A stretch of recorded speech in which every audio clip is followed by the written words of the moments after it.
E aí pessoal, tudo bem com vocês? Estamos aqui de volta para dar continuidade aos nossos estudos. Não vou me apresentar porque vocês sabem já quem sou eu, né? E eu tenho certeza que você está aí fazendo a resenhazinha, viu? Pedro Emanuel, você, viu Edson? Tenho certeza que vocês estão aí tudo fazendo a resenha. Mas pessoal, a verdade é que eu estou sim com saudades das nossas aulas. Muito melhor a gente estar vivendo a nossa vidinha em paz, com a nossa rotina, do que ficar realmente nesse período enclausurado, né? Mas eu espero que vocês estejam tendo aí um bom período de quarentena. Lembrando que não é férias, é um período para a gente realmente estar resguardado dentro das nossas casas, para evitar contrair e transmitir aí o coronavírus ou Covid-19, tá? Então que a gente realmente se preocupe com isso, sensibilize também suas famílias para que cumpram bem direitinho esse período de quarentena, tá? Mas como eu falei, nós estamos de volta para dar continuidade aos nossos estudos e hoje eu vou começar com vocês mais um capítulo. Pessoal, eu tenho aqui um quebra-cabeçazinho, tá? Tenho certeza que alguém está pensando aí, pegou da filha dele. Peguei sim da minha filha e ela está bem ali me assistindo, mas não pode falar nada, viu amor? Então ela está ali de plateia. Mas pessoal, é o seguinte, olha só. Nós temos aqui esse quebra-cabeça. É um quebra-cabeça que eu costumo brincar com ela, é bem bacana.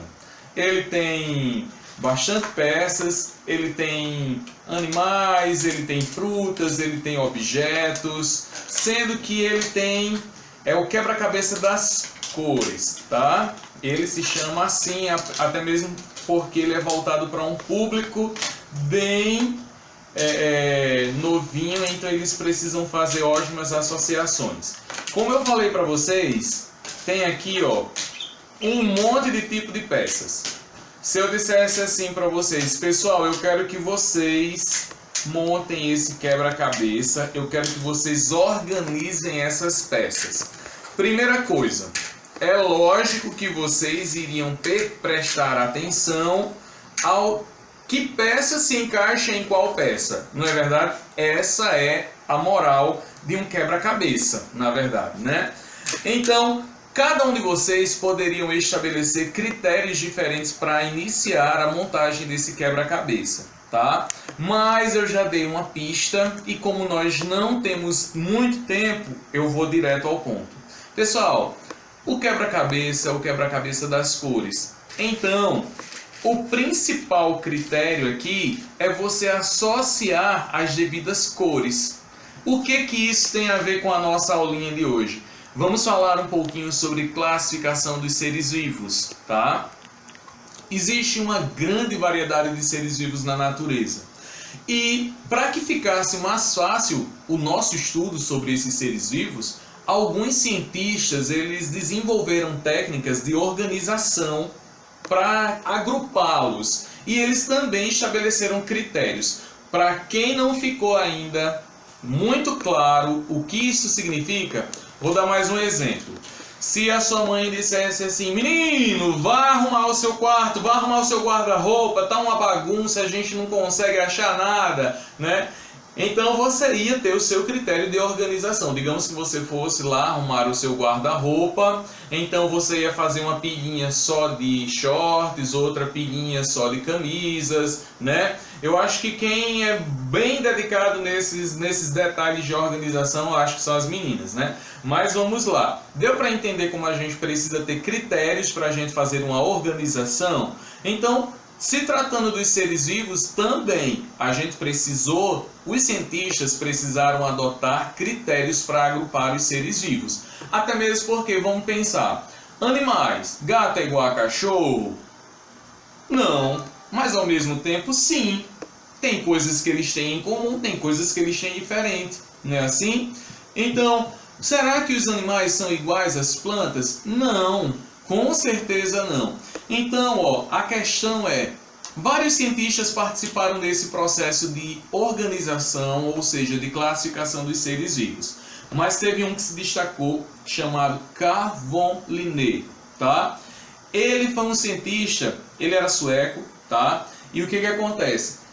Teve também uma mulher, Lynn Margulis. certo? Ela também é bem importante nesse cenário da organização dos seres vivos. Não é que eles foram lá na natureza e esse grupo de seres vai ficar aqui, aquele outro grupo de seres vai ficar ali, não. Cada ser está na natureza, convivendo, todo mundo junto, só que para os nossos estudos ficarem mais fáceis, eles estabeleceram esse critério.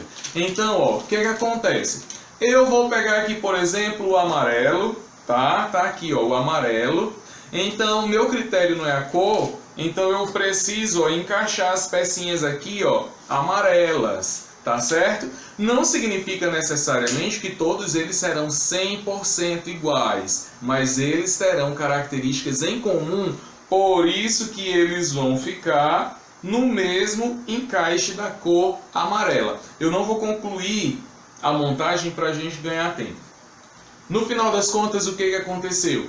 Eles estabeleceram níveis hierárquicos chamados de táxons. Táxons são partes. É tipo assim, eles criaram níveis de organização. O maior nível é o nível do reino, tá? Num grande reino tem um monte de ser igual, mas também tem uns com as particularidades. Então eles ficaram nos filos. Abaixo dos filos, eles foram especificando e estreitando, e aí eles criaram as classes, que são aqueles seres que estavam no reino, mas por ter determinadas características, eles permaneciam juntos lá no filo, só que aí eles tinham mais características em comum, ficaram na mesma classe, e vocês vão poder conferir esse nível de organização lá na página 63 do livro de vocês. E aí vem, ó, ordem, família, gênero e espécie. Do maior para o menor. Do mais geral para o mais específico. Começa no reino e termina em espécie. E por falar em espécie, é o seguinte. Se eu perguntar para você qual é o seu nome, se a gente estivesse na sala e eu olhasse para um de vocês, vocês iam dizer que eu já sei, né, o nome de vocês. Pois bem, mas a questão é que cada espécie de ser vivo na natureza tem um nome específico. Você sabia disso? E é um nome científico. Por quê? Você já pensou? Eu conheço uma planta chamada de malicinha. Eu conheço ela como malicinha. É uma plantinha que você toca e as folhinhas dela se fecham, né? Pronto. Já tem outros lugares por aí que o pessoal conhece ela por malissa. Malissa, malicinha, até que está próximo, né? Só que aí, pessoal, você já pensou de um lugar para outro? Uma única planta tem vários nomes? E existe a mesma coisa com os animais. Aí se eu estou fazendo uma pesquisa aqui no Brasil e de repente alguém está fazendo uma pesquisa lá na África, eles chamam ela por um nome, eu chamo por outro. Se de repente a gente precisar trocar informações, a gente vai falar da mesma planta, como se elas fossem plantas diferentes, mas deixa que é a mesma planta. Por isso que os cientistas fizeram isso. Vamos criar um sistema de nomenclatura para todos os seres vivos. Então esse sistema de nomenclatura ele tem algumas regras. Primeira delas, ele precisa ser escrito em latim. Nossa, por que em latim? É porque é o seguinte, pessoal, o latim é uma língua morta, ela não sofre mais nenhuma mudança. A língua portuguesa, por exemplo, de uns tempos para cá, vive sofrendo mudanças nas regras ortográficas. Isso não acontece mais com o latim. E por que eles escolheram latim e outra língua não? Já pensou se eles escolhessem o inglês? Ia beneficiar somente aqueles países que falam a língua inglesa. Se eles escolhessem, por exemplo, o português, ia beneficiar somente os países que falam a língua portuguesa. Então, para não beneficiar ninguém, e aí criaram uma nomenclatura universal, eles escolheram o latim. Então, primeira regra da nomenclatura científica dos seres vivos, ser escrito em latim. Segunda regra, ele é binomial. Olha só, bi sempre faz referência a dois. Binomial, ele tem dois nomes. Primeiro vem o nomezinho, você vai ter lá do gênero, tá? E depois da espécie. Eu vou dar um exemplo. Homo sapiens. Somos do gênero Homo, da espécie Sapiens. Tá? Existe uma grande variedade de exemplos para isso. Eu vou citar mais um exemplo. Por exemplo, o leopardo. O leopardo é Panthera leo, gênero Panthera, o epíteto específico leo, tá? A onça Pantera onca. Então, ó, o Pantera é o gênero, o onca refere-se à espécie. Então, depois vocês vão dar uma olhada no livro de vocês, tem diversos exemplos lá, tá certo? Então, ó, ele precisa ser escrito em latim, ele é binomial, primeiro vem o gênero e depois a espécie. O primeiro nome tem que ser escrito em letra, a inicial do primeiro nome, que é do gênero, tem que ser escrito em letra maiúscula.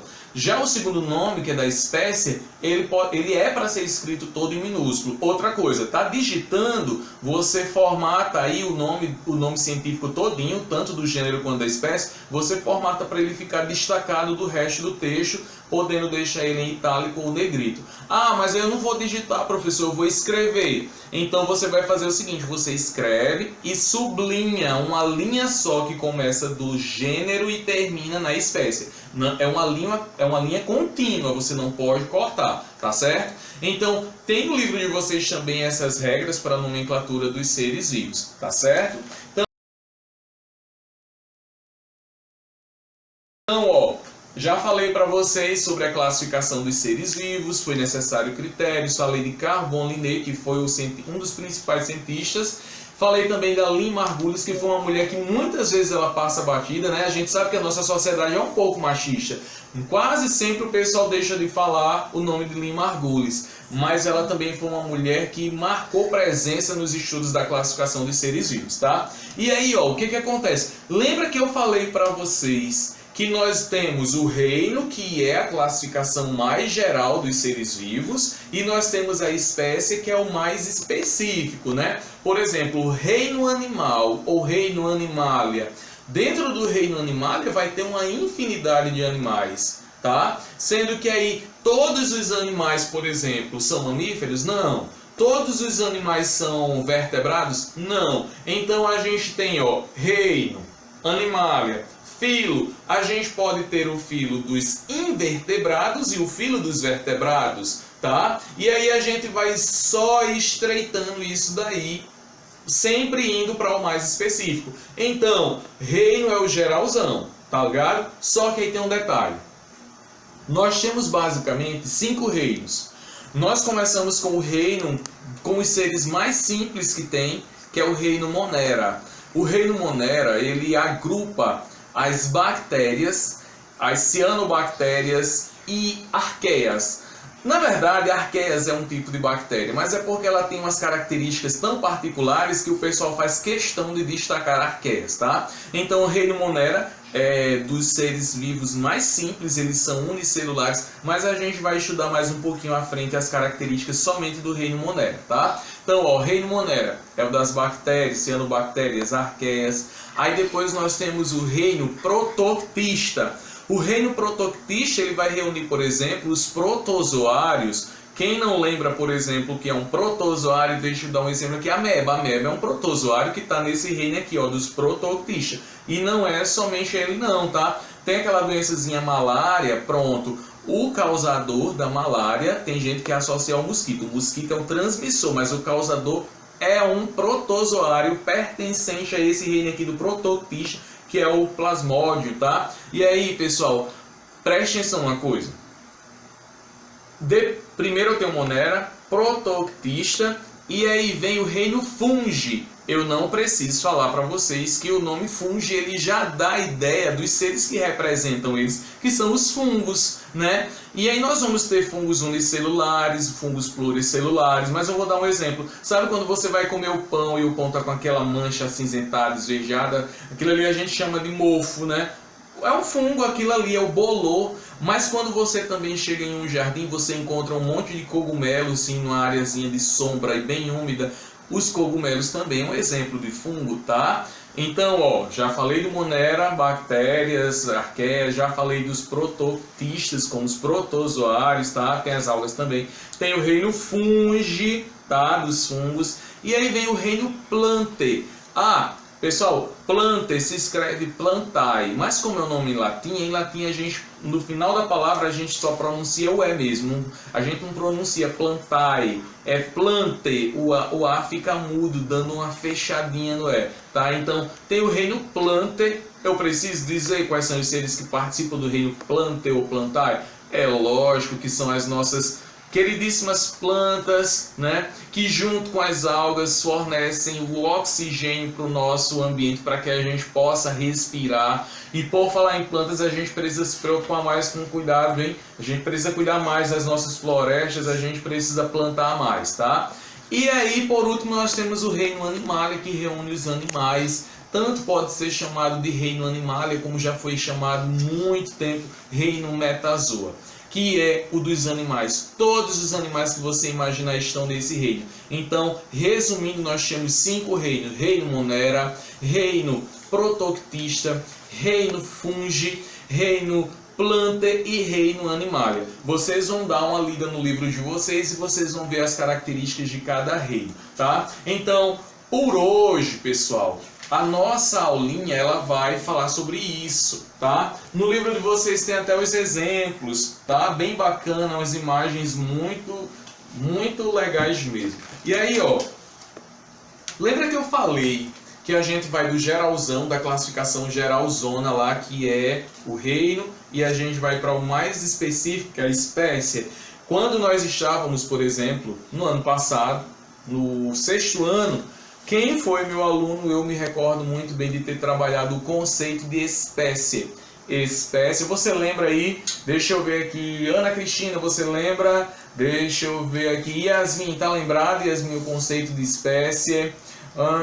Eu acho que Louane já deve estar citando aí o exemplo, não é verdade? Mas, pessoal, espécie são seres semelhantes entre si, capazes de se reproduzir e de gerar descendentes férteis. Gerar descendentes férteis é a mesma coisa que gerar filhos férteis, com capacidade também de se reproduzir e de deixar outros descendentes. E aí, pessoal, se eu perguntar para vocês sobre o conceito de espécie, vocês vão dizer isso, que são todos os seres semelhantes entre si, que são capazes de se reproduzir entre eles e de gerar descendentes férteis. Não esqueçam desse conceito, assistam a nossa videoaula quantas vezes vocês quiserem, leiam as páginas do livro, vai ter uma atividadezinha também para vocês, tá? Então, ó, vamos adquirir o hábito de estar acessando o nosso portal, porque não somente eu, mas todos os professores vão estar alimentando diariamente aí com conteúdo específico, cada um na sua matéria. Eu espero que nós possamos voltar logo, tá? Para que a gente possa ter as nossas aulinhas presenciais, matar a nossa saudade. Por mais que seja gostoso ficar em casa, mas é bom a gente ficar em casa quando a gente está com saúde, quando a gente tem liberdade. E ó, vamos lembrar sempre de lavar bem as mãos, vamos ter o hábito de higiene e reforçar isso aí, usar um alquinho em gel de vez em quando necessário, tá? E outra coisa, vamos ter uma alimentação mais saudável, pessoal, beber bastante suco, beber bastante água, fortalecer o nosso sistema imunológico. Para mim foi um prazer estar com vocês nessa videoaula, vocês não têm noção do prazer que eu sinto estar gravando essa videoaula para vocês, e a gente vai se ver no fórum, nas discussões, e vocês vão poder tirar as dúvidas de vocês também com relação às atividades e o que mais vocês gostarem de saber. Então, meu muito obrigado, um abraço virtual, porém bem carinhoso e apertado em vocês, que Deus abençoe cada um e as famílias de vocês. Tchau, tchau, beijo.